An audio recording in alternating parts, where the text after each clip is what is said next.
One in every four women are being abused in their relationships. I am here to clue people in on what happens to people behind closed doors, or what could be happening. I am here. I will explain the signs of domestic violence. I will explain how to get someone help and how to help people leave. How many people do you know that wear jeans and sweatshirts in the summer? Not a lot. That's because they're covering up one of the biggest groups of domestic violence, which is the physical aspect. When they leave bruises and scratches, black eyes, it's what's gonna leave them in the hospital, or maybe not even go that far. It's gonna leave them not wanting to leave the house for a while, or like I said, wearing jeans when it's hot, or sweatshirt when it's hot. The other things of domestic abuse are stalking, when someone is, sorry, puppy, when someone is stalking you, it means that someone, no matter how many times you've changed your number or even changed your address, they're still following you. They're still sitting outside your house to your car, or blowing your phone up 24/7. Emotional, when people call you stupid, or how you're an idiot, or you're not going to complete anything, or you can't do that because you're not going to. One of the biggest forms is when they tell you that if you leave, you're never going to find anyone else because no one's going to love you.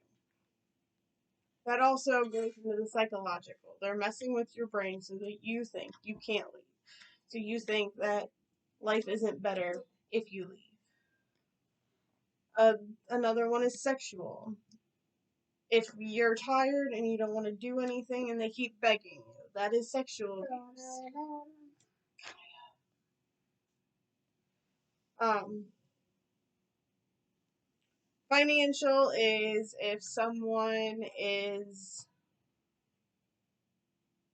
withholding your money. They only give you $5 to spend for the whole month, yet you worked for that money. That's financial abuse. You can't get toilet paper.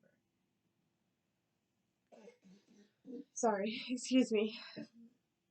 You can't get toilet paper because they're keeping all your money. The ways to get help are you can call shelters. There's always a bunch in your neighborhood or town. We have a really good one. It's called the Center of Prevention of Abuse. They help. They have a shelter. They can get you food. They can get you rides. If you have a different place to go and you just can't get there, they will provide you transportation. Um, Usually, if you Google shelters and you click on one, there is always an exit button. It will not be traced, and it gets you out of that website quick. So you cannot be called, or try not to be called. If you can't and you can call the hotline. The hotline is really good. They will give you things. They will help you find a shelter. They will help you navigate it. They will help you do the hard work. They sometimes will even set up the shelter for you because you can't. Last option, if it's really bad, you can always call the police. Police are supposed to be trained to help deal with this. If it's gotten really physical, they will take pictures, probably arrest them, and then they will make sure that you can either get to someplace safe or help you file the next process. Um, a lot of information is found on a really good website called, essentially, it's the What to Expect When You Contact Us. It's the hotline numbers specific website because they help everything. They will guide you through everything. Um, I also got a lot of information, like I said, about the shelters and the exit buttons and stuff like that from the Center of Prevention of Abuse's website. That helped me a lot. Um, that's also where I got a lot of my statistics down because of that website. Now, the biggest thing is if you are in an abusive relationship and from someone who's had to leave, it's the hardest time. I and a lot of other people know what you're going through, especially the people at the shelters. So if you're leaving to go to a shelter and stuff, where to leave to get help. Like I said before, call the shelters. They are really good. Call the hotline. They will help you set up.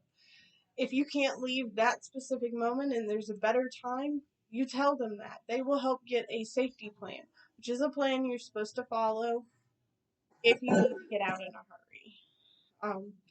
And it has general tips on leaving, such as make sure he doesn't know where you're going. If he does, make sure you set up a support system. In worst case scenario, call the police. They're there to help. I got a lot of this from how to develop a safety plan for domestic violence and how to stay safe from leaving after an abusive relationship. One was from the Huffington Post Entertainment, and that's leaving the abusive relationship one. And for the safety plan, it was from CAEPV website.